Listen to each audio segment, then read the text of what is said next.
ला साथ दिली. 2019चा विषय नेहमी येतो ज्यावेळेस कागलचा आपण बोलतो त्यावेळेस. तर त्यावेळेस तुम्हाला अचानक अपक्ष लढावं लागलं. तुम्ही 88,000पेक्षा जास्त मतं घेतलीत. शिवसेना तिथं स्ट्रॉंग होती गेले काही वर्ष आपण पाहिलं. 55,000 मतं त्यांनी घेतली संजय घाटगेंनी. मुश्रीफ आरामात निघून गेले 1,16,000च्या जवळपास मतं घेऊन.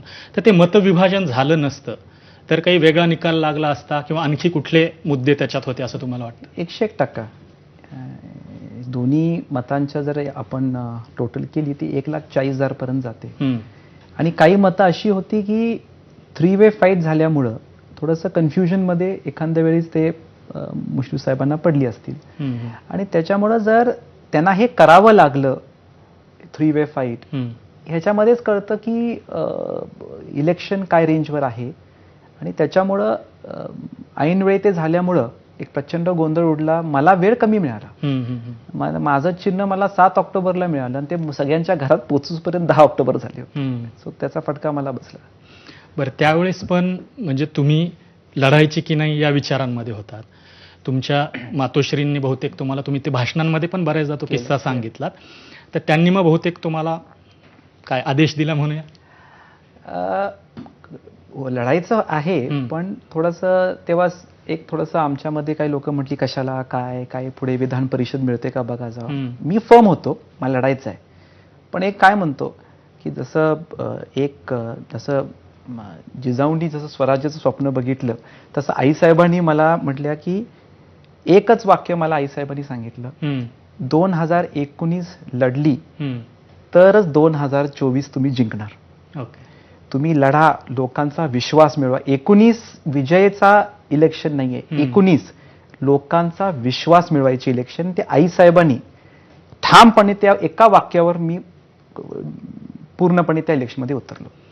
आणि त्याला शेवटचा तुम्हाला गो अहेड कुणी दिला, म्हणजे अपक्ष लढा वगैरे असं? भाजपकडनं पण तुम्ही लढू शकला असतात किंवा शिवसेनेकडनं पण तुम्हाला काही विचारणा वगैरे त्यावेळेस झाली होती?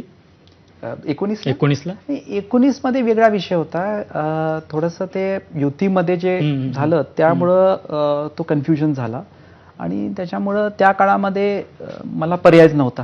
कारण मी जर थांबलो असतो तर आता 2024चं हे परिवर्तन शक्य नव्हतं. ओके. आणि पुन्हा म्हणजे 2019 मी याच्यासाठी म्हणतोय की तुम्ही अपक्ष म्हणून सुरुवात करावी लागली तुम्हाला. राजे विक्रमसिंगांना पण अपक्ष म्हणूनच पहिल्यांदा ते लढले मला वाटतं. तुमच्या जन्माच्या आधीचं ते काळ होता मला वाटतं. 78ला ते अपक्ष म्हणून निवडून आले, नंतर पुन्हा काँग्रेसमधनं बहुतेक आले 80ला.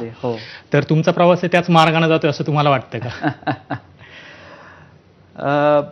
स्वर्गीय राजे विक्रमसिंह घाटगे साहेब, मी आभार व्यक्त करतो की आपण ते, he was a great visionary. त्यांनी एक कागल विधानसभेसाठी, तेव्हा कागल विधानसभा होता, एक विजन, राष्ट्रीय छत्रपती शाहू महाराजांचे नातू म्हणून एक चांगली विजन होती.